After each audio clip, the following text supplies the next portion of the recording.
and welcome to our daily news show, The Big Story, where we talk about the hottest topics of today right in the heart of the newsroom. I'm Kimberly Jiao, coming to you live from the Straits Times, and we are streaming on YouTube and Facebook, so do leave us a comment, like and share it with your friends, as well as hit that bell to be told whenever we go live. I'll be joined by a couple of my newsroom colleagues to discuss what got you talking today. Our first story: some private hire drivers here are using modified apps, or apps that have been hacked, of ride-hailing firms such as Grab and Gojek to cheat the system. With me to discuss this today is the new paper journalist David Sun, who broke the story. Hi, David. Hi. So how did you come across this story? So actually I found an allegation on social media, and so I did some research, and what I found was that there were a few communities online dedicated to hacking and modifying such apps. And even for those who can't, don't have the technical know-how of how to do something like that, there are services that are touted online whereby you can pay like a subscription fee kind of thing of like 200 to 300 Sing dollars, depending on what the app is, to use it for the month. And essentially how these modded apps work is that they bypass certain safety features. And the main function that the people actually go for is that it allows them to cancel or not accept certain jobs. With the normal app, when you cancel a ride or you don't accept a certain ride, then your rating goes down or something like that. You have a penalty of sorts. So the allegations are that the users of such apps actually congregate in certain areas, mainly in the CBD, from what I understand, whereby they collude and they just cancel or do not accept certain rides for a time period until like there's a surge pricing. So that's when they accept the rides for a higher fare, allowing them to get more money. But it's mainly this is mainly what the modded apps are used for. But there are numerous issues with this because it can be used for other sorts of crimes. I see. So would you say this is very common here? Is it very rampant? I think it's been going on for a while, ever since such apps appeared in the market. And the thing is, companies don't want to reveal how common this actually is. But from what I understand, it's been happening in areas even outside the CBD. And it's actually more common overseas, not just for Grab or Gojek, which we have here, but you have other ride-hailing apps like Uber who have faced the same problem. But it's not hard to find such modded apps online. I mean, all you have to do is just look on social media or certain places whereby such private hire drivers congregate, and you'll be able to find such apps being touted there. Oh, wow. So you've touched on this a little bit earlier, but how does this hacking specifically affect consumers like maybe you or me?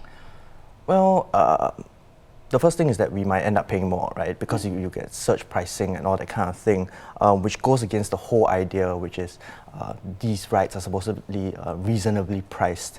And it's not just consumers who are affected. Even the Grab drivers who use such apps have put themselves at risk. Okay. Because there might be malicious code inside these apps, especially if I'm going for a subscription service. I'm buying a modded app of somebody who has hacked it.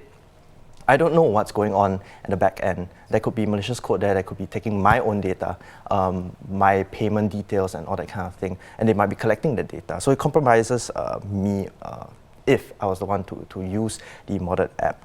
It also puts like other Grab drivers off, especially those who don't use the app, because they'll be like, hey, this is not fair to us, how is this guy earning so much money? So there are a lot of like such allegations online.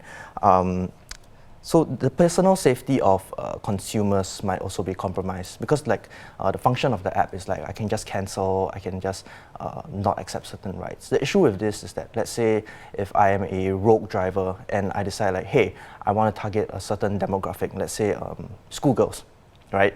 I can just like wait outside a certain school or institution, and I just sit there and be like, okay, this is a guy, no, okay, this girl seems nice, clicks, and then I can just like, after a while, it'll be like, oh, okay, this girl is always taking a ride at a certain time, at a certain place. I'm just gonna keep coming back and following her. I know where she goes. You'll be able to track where they go all the time. So there is an issue with that, yeah. It's very scary when you put it that way. Yeah. So what are companies like sort of Grab and Gojek doing about this? So they are clamping down. From what I understand, they frequently update their apps, because every time they update their app, the modders and the hackers will have to try to play catch up and try to bypass it again. So by frequently updating the apps, it maybe takes them 2 days to a week to come up with a new version of the modded app. And by then, they might be rolling out another update already. So that's one way they're dealing with it. Another way that Grab specifically is dealing with it is that they have this fair play scheme available for their own drivers, whereby they can go to the Grab website, and if they have information or proof that other Grab drivers are using such modded apps, they can actually submit the information. And the thing about it is that Grab pays up to 1,000 US dollars for such information, which is about 1,003 Sing.